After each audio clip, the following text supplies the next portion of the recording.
আমিন আর রবি দুই বন্ধু, ছেলেবেলা থেকেই তাদের একসাথে চলাফেরা, খেলাধুলা, মজ মাস্তি, লেখাপড়া। দুইজনের মাঝে তফাৎ বলতে, রবি একটু বেশি চালাক আর আমিন একটু বেশি সরল।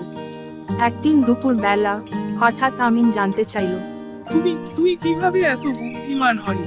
আমিন, এর একটা গোপন রহস্য আছে রে। গোপন? কি সেই গোপন রহস্য? আমাকে আজ তোকে বলতেই হবে। তুই যখন এত জোর করছিস তো শোন, যদি তুই প্রতিদিন সকালে এক গ্লাস পানি খাস, তবে তুইও বুদ্ধিমান হতে পারবি। তুই সত্যি বলছিস এটাই তোর গোপন রহস্য? মিন, হ্যাঁ, অবশ্যই এটাই গোপন রহস্য। পরের দিন সকাল থেকে আমিন নিয়মিত পানি খাওয়া শুরু করলো। 1 মাস পরেও কোনো পরিবর্তন নেই। আমিন অবশেষে বিরক্ত হয়ে রবির কাছে গিয়ে বলল, রবি, আমার তো কোনো পরিবর্তনই হলো না। আরে পাগল, শুধু পানি খেলেই তো হবে না, বইও পড়তে হবে। রবি, কথাটা আগে বললি না কেন? মিন, বুদ্ধি তো তোর নিজের থেকেও কিছু বের করতে হবে, বুঝতে পারলি?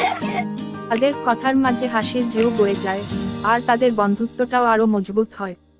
মোট কথা, বুদ্ধি শুধু শোনা কথায় আসে না, নিজের চেষ্টাতেও লাগে।